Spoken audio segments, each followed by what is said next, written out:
जय श्री राम। हरे कृष्णा। आप सभी को सफला एकादशी की हार्दिक शुभकामनाएं।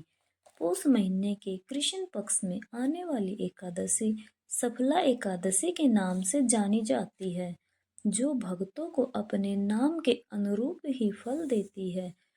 और इस बार साल 2025 में दिसंबर के महीने में तीन तीन एकादशी व्रतों का संयोग पड़ रहा है, जिसमें से पहली एकादशी का व्रत मोक्षदा एकादशी का रखा गया था।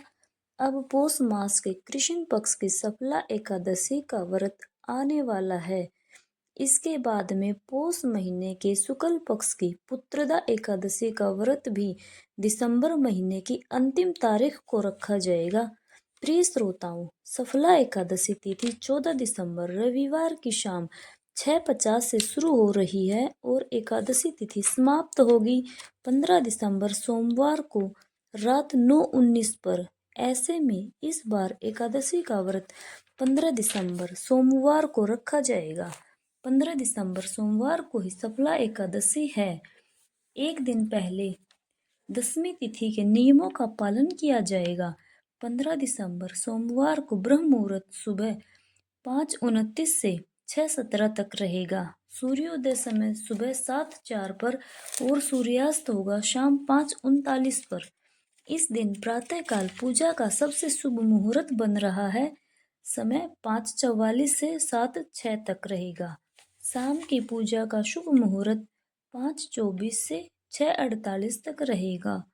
द्वादशी तिथि 15 दिसंबर सोमवार की रात 9:20 से शुरू होगी और हरिवासर का समय भी इसी समय से शुरू हो जाएगा। इसके साथ ही 16 दिसंबर मंगलवार को पूरा दिन द्वादशी तिथि रहेगी, जो कि रात 11:57 पर समाप्त होगी। इस प्रकार सफला एकादशी का पारण मुहूर्त 16 दिसंबर मंगलवार को सुबह 7:05 से 9:11 तक रहेगा। एकादशी व्रत के नियमों का पालन 3 दिनों तक किया जाता है, दसवीं तिथि से लेकर द्वादशी तिथि तक। ऐसे में इस बार दसवीं तिथि रविवार को पड़ने के कारण आपके मन में यह प्रश्न भी जरूर होगा कि तुलसी जी के पत्ते किस दिन तोड़ें और किस दिन जल अर्पित करें, क्योंकि रविवार को ना तो तुलसी जी को स्पर्श किया जाता है और ना ही जल अर्पित किया जाता है। इसलिए आप एक दिन पहले यानी शनिवार के दिन ही सूर्यास्त से पहले एक बार तुलसी जी में जल अर्पित करें और प्रणाम कर तुलसी जी के पत्ते भी तोड़कर रख लें। इसके बाद एकादशी और द्वादशी तिथि के दिन इन्हीं तुलसी जी के पत्तों को जल से धोकर भगवान विष्णु के भोग में अर्पित करें।